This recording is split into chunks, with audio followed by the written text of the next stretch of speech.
saya buka HP, tidak sengaja terbuka dengan yang lagu yang baru viral itu, yang judulnya Sikok Bagi Dua. Ya nafsu in lam tadhfari la tadza'i. Bismillahirrahmanirrahim. Assalamualaikum warahmatullahi wabarakatuh.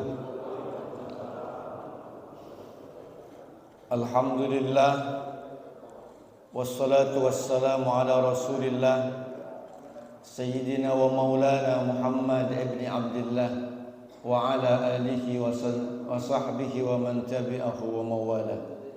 Subhanaka la ilma lana illa ma 'allamtana innaka antal alimul hakim. Rabbi shrah li sadri wa yassir li amri wahlul 'uqdatam min lisani yafqahu qawli wa ba'du. Bapak-bapak, ibu-ibu jemaah Masjid Al-Muhajirin, yang besar tadi sebut gelar, yang kecil tadi sebut nama, insyaallah kita semua termasuk hamba-hamba yang dimuliakan Allah Subhanahu wa taala. Amin ya rabbal alamin.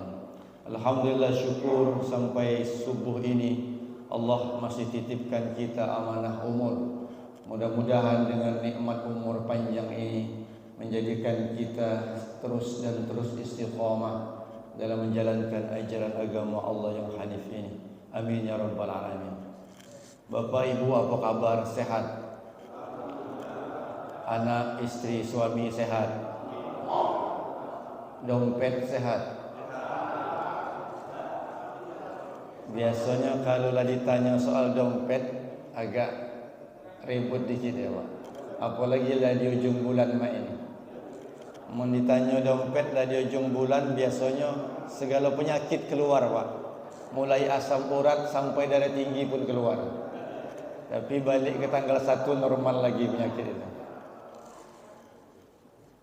Bapak ibu yang dirahmati Allah Subhanahu wa taala, alhamdulillah kita telah memasuki tahun baru Hijrah. Dulu belum ada penanggalan tahun. Pada masa Rasulullah SAW masuk ke Khalifah Abu Bakar Siddiq, belum ada penanggalan tahun. Lalu ketika masuk ke masa pemerintahan Umar bin Khattab, baru diadakanlah musyawarah untuk menentukan tahun Islam. Berkumpullah para sahabat-sahabat senior, diajak rapat oleh Umar. Ini Umar Pak, diajak rapat. Jadi karena dia kepala pemerintahan, tidak serta-merta dia diktator. Diajak kumpul para sahabat-sahabat senior, dimintai pendapat bagaimana menetapkan tahun hijrah, tahun Islam. Ada satu pendapat yang mengatakan, yang mengusulkan bahwa bagaimana kalau tahun 1 dimulai ketika Nabi lahir. Pendapat ini dimentahkan. Kenapa? Karena mulai Nabi lahir, sejak Nabi lahir tak ada perubahan. Yang berzina tetap berzina, yang berjudi tetap berjudi, yang narkoba tetap narkoba, yang mabuk-mabukan tetap mabuk-mabukan, yang organ tunggal tetap organ tunggal, yang orkesan tambah lagi ya. Tak ada perubahan. Akhirnya pendapat ini pun ditolak. Lalu muncul pendapat kedua, bagaimana kalau tahun 1 dimulai dari Nabi wafat? Ini pun ditolak. Bapak ibu bayangkan, andai kata 1 Muharram dimulai dari Nabi wafat. Malam itu Pak, saya yakin acara nangis bersama. Protokol nangis ingat Nabi wafat, yang ngaji nangis, ketua masjid nangis sambutan, yang paling kuat nangis yang ceramah karena bersedih, berduka cita atas wafatnya Rasulullah sallallahu alaihi wasallam. Akhirnya pendapat ini pun ditolak, dimentahkan. Muncul pendapat ketiga, ada yang mengatakan ini pendapat Ali bin Abi Thalib. karamallahu wajhah. Ada juga yang mengatakan ini pendapat langsung dari Umar bin Khattab. Bagaimana kalau penetapan tahun 1 dimulai dari hijrahnya Nabi dari Mekah ke Madinah? Kata Umar, al-hijratu tufarriqu bainal haqqi wal batil. Hijrah itu memisahkan antara yang hak dan yang batil. Dan akhirnya pendapat ini disepakati. Begitu Umar bin Khattab, Pak. Seorang khalifah, pemimpin, dikumpulkan sahabat senior, diajak rembukan, diajak musyawarah. Dia tak serta-merta diktator, tidak. Kita tahu bagaimana iman Umar itu. Masalaka Umar fajjan qatu illa salaka syaitan fajjan ghaira fajjik. Umar itu imannya, Pak. Kalau Umar lewat di jalan Sudirman, itu setan melilik mutar lewat di jalan Basuki Rahmat. Takut bertemu dengan Umar. Itu Umar, Pak. Kalau kita ini sejalan dengan setan, kadang-kadang dipeluk setan juga. Ini luar biasa Umar. Bapak Ibu yang dirahmati Allah Subhanahu wa taala. Pada hari Kamis berkumpullah pembesar-pembesar Quraisy di satu tempat yang bernama Darun Nadwa. Dar artinya rumah, Nadwa artinya balai pertemuan, tempat bertemu lembaga-lembaga adat. Agenda hari itu rapat itu dipimpin oleh seorang pembesar Quraisy yang bernama Umar bin Hisham. Bapak pernah dengar nama Umar bin Hisham? Kenal? Di mana kenalannya? Pasar Pelimo. Nama kerennya Abu Jahal. Oh, Abu artinya bapak, Jahal artinya buyan. Abu Jahal bapak buyan. Kenapa bapak buyan pacak memimpin sidang? Karena yang ngangkat bongak-bongak, akhirnya yang naik bapak buyan. Maka kalau kita kenalan, itu namanya jelas, Pak. Nama siapa? Masyhuri. Nama di Facebook Bobby misalnya kan, Anton misalnya kan. Nama Umar bin Hisham. Nama di Instagram Abu Jahal. Maka memberi nama itu bagus-bagus, Pak. Kasih tahu anak kita nanti kalau cucu lahir kasih nama yang bagus-bagus. Jangan mentang-mentang bapaknya hobi mancing dinjuk nama Betok Haryanto. Lahir anak kedua cewek dinjuk nama Sepat Haryanti. Lahir anak ketiga dinjuk nama Selontok. Wassalam sudah. Nak kemana rumah tangga ini kalau ini modelnya? Maka diberikan nama yang baik karena nama adalah doa. Bapak Ibu yang dirahmati Allah Ta'ala, apa agenda rapat saat itu? Agenda rapat itu bagaimana melenyapkan Rasulullah Sallallahu Alaihi Wasallam. Nabi ketika ditawari, wahai Rasulullah, ini dunia dengan kenikmatannya. Apa kata Nabi? Laula akhartani ila ajalin qarib. Maaf. Lawada'u syamsa fi yamini. Andai kata mereka meletakkan matahari di tangan kananku, wal qamara fi yasari, rembulan di tangan kiriku, ala an atruka hadzal amra, supaya aku meninggalkan perkara ini, mataraktu, maka aku tidak akan meninggalkannya. Nabi dipeluk, dirangkul, Pak. Orang kalau sudah tak bisa dirangkul maka dipukul. Jadi ditawari dunia dan seisinya. Laki-laki ini kan godaannya harta, tahta, wanita. Betul, Pak? Benar. Ibu-ibu jawab benar. Harta, tahta, wanita. Tapi kalau ibu-ibu godaannya harta, tahta, Lazada, Tokopedia, apa lagi? Shopee. Bapak yang pacak nyebutnya itu wong rumahnya biasa belanja online biasa. Aku kalau wong rumah lah megang handphone terpening kepala aku, Pak. Bapak Ibu yang dirahmati Allah Subhanahu wa taala, tak bisa dirangkul, maka dia akan dipukul. Lalu dalam rapat itu muncul satu pendapat. Bagaimana kalau Muhammad ini kita bawa ke tempat yang jauh, kita asingkan? Pendapat ini dimentahkan. Kenapa? Karena Muhammad ini seorang pemimpin karismatik. Nanti pengikutnya menyusun kekuatan di situ, lalu pulang ke kota Mekah, habis kita. Pendapat ini dimentahkan. Muncul pendapat kedua, bagaimana kalau Muhammad ini dimasukkan ke dalam peti, diletakkan di pinggir Ka'bah, jangan dikasih makan. Pendapat ini pun dimentahkan. Apa sebab?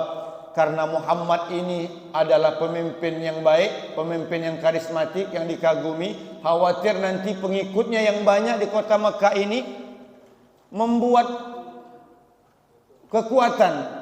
Akhirnya terjadi kudeta besar-besaran di kota Mekah ini. Pendapat ini pun dimentahkan. Maka pendapat yang ketiga datang dari Abu Jahal.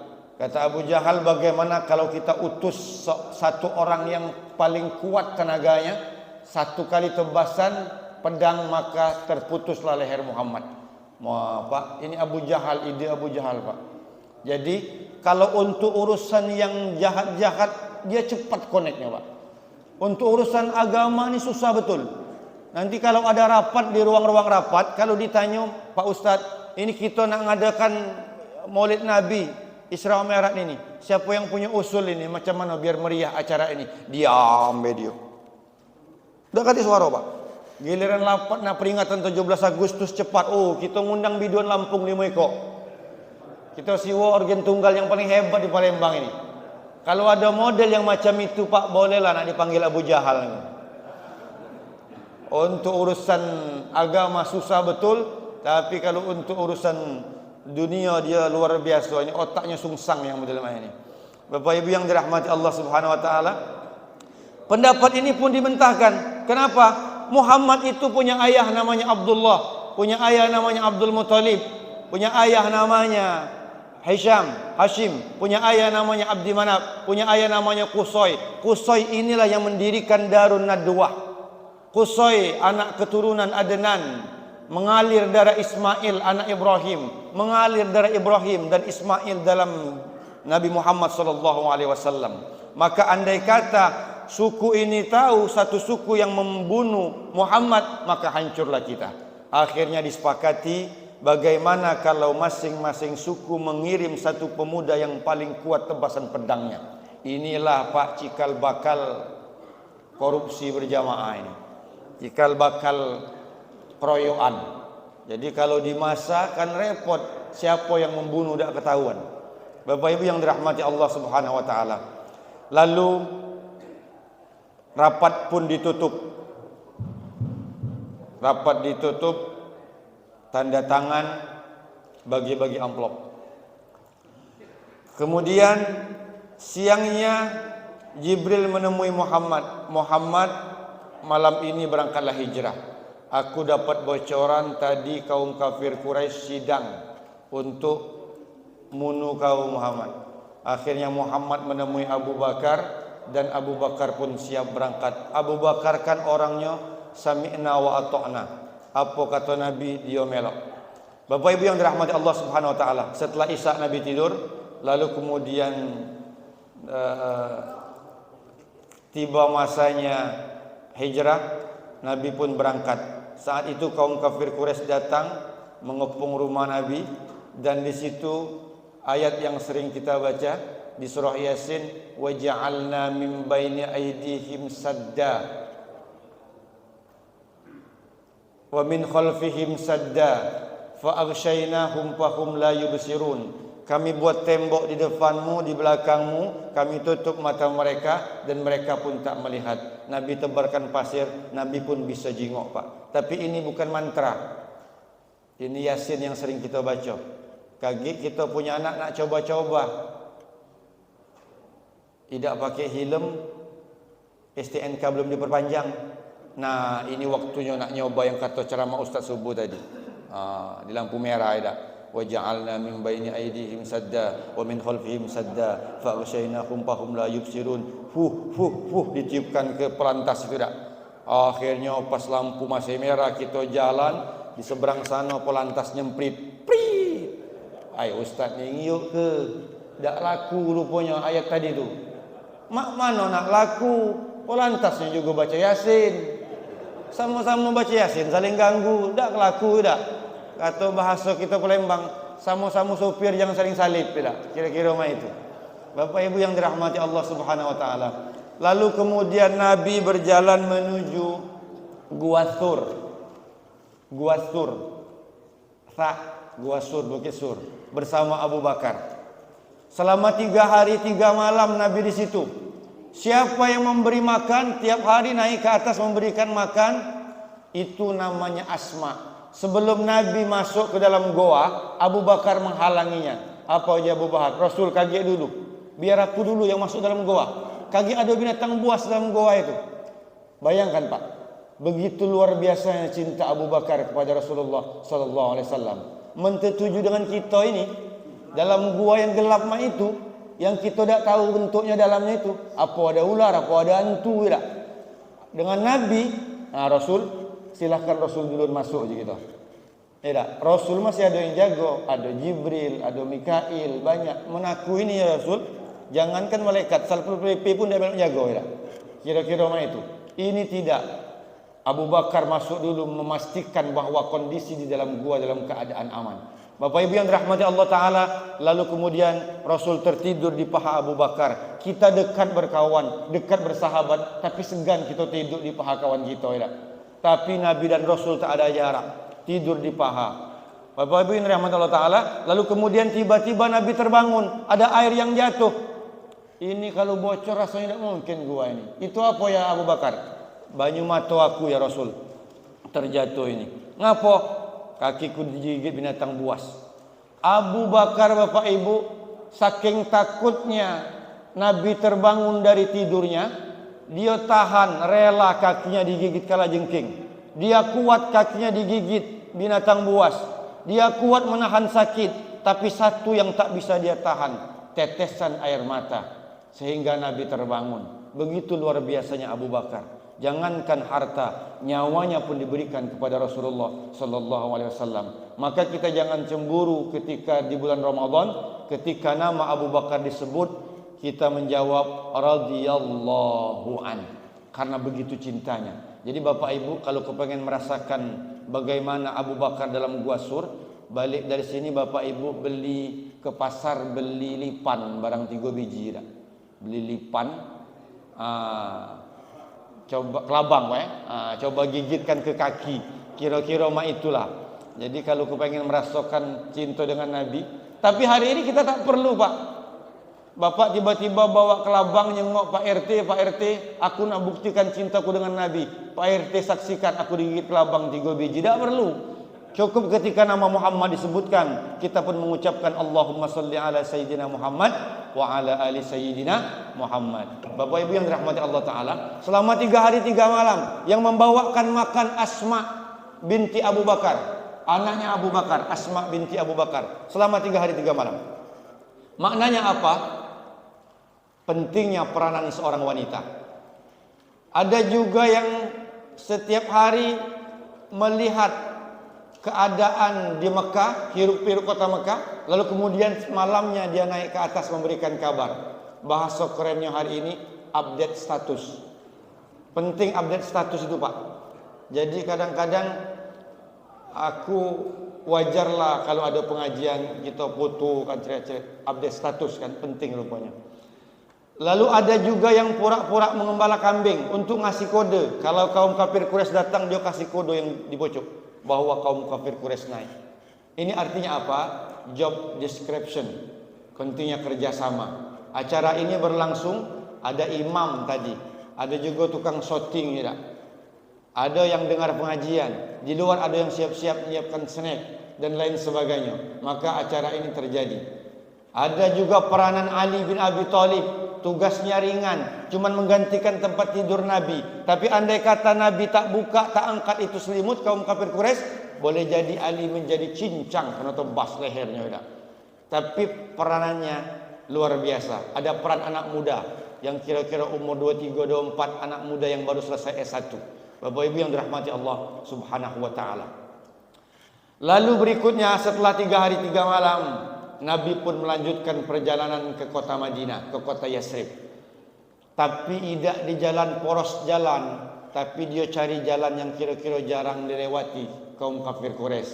Maka dia memakai jasa seorang penunjuk jalan yang bernama Abdullah bin Uraikid. Pakai Abdullah bin Uraikid. Dia non muslim Pak, namanya Abdullah tapi non muslim. Ini maknanya apa? Boleh kita memakai jasa non-muslim. Selagi tak membahayakan boleh. Selagi bukan dalam urusan akidah, boleh. Bertetangga dengan non-muslim, boleh. Dipakai jasanya untuk menjadi pemandu jalan. Perjalanan dilanjutkan, di tengah jalan tiba-tiba dari kejauhan nampak debu. Debu, penuh debu.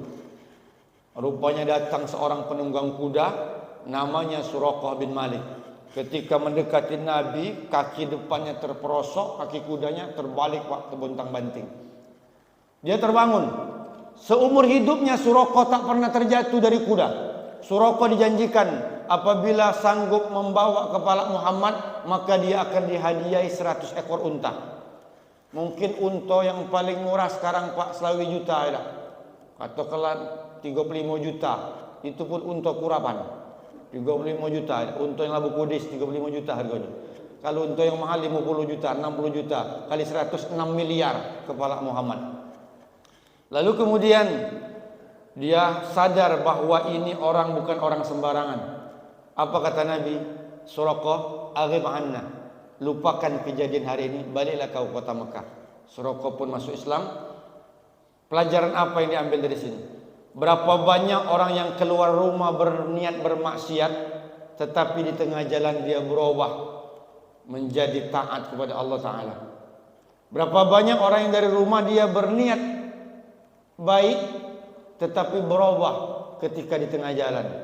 Maka setiap selesai sholat kita sering berdoa, Allahumma khtim lana bihusnil khatimah, wala takhtim alaina bisu'il khatimah. Supaya apa? Supaya kita terus istiqomah dan mengakhiri hidup kita dengan husnul khatimah. Bapak Ibu yang dirahmati Allah Subhanahu wa taala. Ini mungkin sekilas perjalanan hijrah, sekedar membuka memori lama kita yang mungkin kadang kita cuma bisa dengar sekali dalam setahun. Karena apa, Pak? Karena kita lah berumur ini agak repot kadang-kadang untuk mengingat. Contoh saya saja yang baru masuki umur 45, September tanggal 3 nanti saya baru pas 45 tahun, Pak. Tapi kalau ngapal Quran kadang-kala susah betul. Di awalnya hafal, di tengah lupa. Dapat ujung tengah entah kemana, Pak. Mungkin banyak maksiat tidak. Syakautu ila waqi'in su'a hifzi fa arsyadani ala tarkil ma'asi. Mengadu ke Imam Waqi bahwa Imam Syafi'i susah untuk menghafal, lalu disarankan untuk meninggalkan maksiat. Kenapa? Li'annal ilma nurun, karena ilmu itu adalah cahaya. Wa nurullahi la yuhda lil 'asi, dan cahaya Allah tidak akan diberikan kepada pembuat maksiat. Aku mikir-mikir mungkinlah susah ngapal ini karena banyak penyingoan di tengah jalan, Pak. Apalagi ustaz-ustaz masih setengah muda, setengah tua dah. Muda lewat, tua belum kan? Ustaz-ustaz nanggung ini kan, mau dijenguk barang tuh, Pak. Ya, apalagi kalau ceramah model ceramah pernikahan di kampung-kampung, itu organ tunggal merajalela, Pak. Biduannya masya Allah tabarakallah, Pak. Tidak pacak ngatokannya. Ya. Terakhir ceramah kemarin orkesan, mengenangkan kita pada zaman-zaman puluhan tahun yang silam. Sekarang kan susah orkesan karena mahal, Pak. Tapi alhamdulillah biduannya agak lumayan sopan lah, ya. Walaupun rok pendek, tapi goyangnya tidak do melentik-lentik cak ulat bulu tidak. Tapi kalau organ tunggal biasanya ya Allah, pakai dia turun pulau ke panggung, nak minta syawer. Satu hari waktu itu di Sekayu, pertama kali aku ceramah di Sekayu beberapa tahun silam, orkesan itu biduan turun, Pak, minta syawer. Tuh pucat aku, Pak. Mulai dia berjalan dari pangkal sana, duduklah dia di depan wak-wak tua. Wak-wak lah tua ini. Digoyang-goyangnya dari jauh, wak tua ini tenang, baik anteng, baik belum punya duit wak tua ini. Lah kepeningan mungkin biduan ini didodoi paha wak tua itu. Akhirnya terkeluar juga Pak 5.000. Terkeluar juga 5.000. Dekat. 3 gelas aku habis kesedot, Pak. La ilaha illallah, mak mano ini. Belumlah ceramah lah spot jantung aku dibuat. Setelah sampai depan aku, Pak, rupanya dilewat kenyong ke Pak Kades di sebelah. Dinjok tahu mungkin jangannya minta sawer Pak Ustadz itu Pak Ustadz. Langsung baik ke kades. Bingung kita Pak. Ini mak mano, dijengok mak mano, dak dijengok mak mano. Dijengok takut dosa, dak dijengok ini barang bagus dak. Iya. Makanya kadang-kadang kita Pak dari acara mah itu, kalau nyengok budak akikahan, nyengok budak sunatan, kita ingat dengan anak di rumah, tapi malah nyengok biduan lupa sama bini di rumah ya. Pasalnya kenapa? Balik ke rumah bini masih pakai set pegantungan baik. Mak mana dak rusak selera ya dak. Maka Pak jagonya mata Pak, lah tua ni jangan banyak laku lah Pak. Bahayalah tua ni banyak laku. Dak. Bapak Ibu yang dirahmati Allah Subhanahu wa taala. Lewat satu Muharram ini mari kita muhasabah diri. Al-hijratu tufarriqu bainal haqqi wal batil. Hijrah itu memisahkan yang hak dan yang batil. Kita lihat kembali hari-hari kita. Bagaimana solat kita. Kalau kemarin kita malas-malasan, sekarang kita pompa semangat itu. Biar terus semangat. Kenapa? Solat ini tak bisa diwakilkan Pak. Tak bisa diwakilkan solat ini. Kalau yang lain bisa, kita tak mampu solat berdiri, maka kita solat duduk. Tak mampu duduk, solat berbaring. Tak mampu berbaring, solat pakai bahasa isyarat. Tak mampu juga pakai bahasa isyarat, bungkus pakai kain putih. Wassalam namanya dah. Mun pakai bahasa isyarat juga tak sanggup. Bungkus pakai kain putih. Yang lain baca puasa. Puasa baca. Baca dak puasa. Ngapo kau dak puasa? Aku mengas mang. Tak sanggup aku puasa. Mengas. Ah sudah. Kaget kau kodok puasa itu ya. Jangan dak kau kodok. Iya bang. Jangan iya insyaallah. Iya jangan insyaallah. Iya bang. Selesai Ramadan ditanya lagi. Sudah kau kodok? Oh bang. Tambah mengas bang. Ngapa dah kodok? Jangan bentak-bentak bang. Tambah mengas aku bang. Tak sanggup lagi aku bang. Ah sudah. Kalau mak itu kau bayar fidyah. Lah bang. Mak mana aku nak bayar fidyah? Makan be aku dijuk tetangga. Ah sudah. Tak kena pak. Nak puasa dia penyakitan. Nak bayar fidyah dia buntu. Tak kena. Itu zakat. Zakat itu ketika kita malam hari raya ada makan sama besok hari raya. Zakat mal itu kena kalau kita punya emas kira-kira 12 suku setengah. Itu pun emas yang kita simpan. Kalau kita pakai, dipakai ibu-ibu emas itu tidak kena zakat. Contoh bapak ibu punya emas 20 suku. Ibunya pakai emas gelang 5 suku belah kanan. Belah kiri 5 suku. Setiap jari sesuku. Komplit 20 suku tergantung emas itu Pak. Tidak kena zakat kalau dipakai tiap hari. Begitu metu bapak ibu kena rampok, bukan kena zakat. Tidak. Apalagi haji. Tambah lagi haji itu cuma bagi yang mampu baik. Ngantar musim haji cak kemarin kita ngantar haji ke bandara ya. Namanya Haji Harun. Uang berangkat kita turun. Balik haji dapat peci putih. Itu haji maklum namanya. Pakai peci putih itu haji maklum. Pakai peci putih haji belum. Tapi dipakai peci putih itu. Kenapa? Orang pakai peci putih itu tidak getah basah. Tidak getah basah dia. Kamu juga mau pakai peci hitam. Mulai dari dia akad nikah sampai bercucung limoh, tak ganti-ganti peci. Hilang bulunya macam tikus masuk got. Tak berbentuk lagi. Sadar tak bapak tu? Nah, baunya. Maka yang pakai peci putih tu 2 hari bila kejengon hitam, kita lah malu makinya. Kita gosok langsung dah. Kita cuci. Yang peci hitam mana ada nyuci? Bertahun-tahun mati-mati pakai peci tu lah. Dah kata lagi bulunya pak. Tak? Padahal dia itu PNS, pejabat kadang-kadang tak terbeli dengan peci 60.000 tak. Bapak Ibu yang dirahmati Allah Subhanahu wa taala. Maka kita perbaiki. Solat kita perbaiki, di rumah juga kita perbaiki, anak-anak kita cek, kita lihat kenapa mereka pun aset kita pak. Kenapa hidup sekarang susah pak. Kemarin sebulan yang lalu, tak sampai setengah bulan yang lalu, saya buka HP, tak sengaja terbuka dengan yang lagu yang baru viral itu, yang judulnya Sikok Bagi Dua. Kalau bapak ketawa berarti bapak nonton juga. Iya kan? Ya, sama Pak, aku juga nonton. Jadi aku buka lah Sikok Bagi Dua itu, yang lagi viral itu. Kata aku, pas Sikok Bagi Dua, Sikok Bagi Dua. Kalau tidak naik tekan galau-galau. Bergoyanglah kepala aku nih Pak. Lemak juga aja aku lagu ini tak. Tiba-tiba uang rumahku keluar Pak. Nyengok aku nyetel lagu itu. Apa dia kamu ini? Wah ustaz nyetel lagu mak ini. Kata aku untuk bahan ceramah besok. Oh, ya sudah katanya.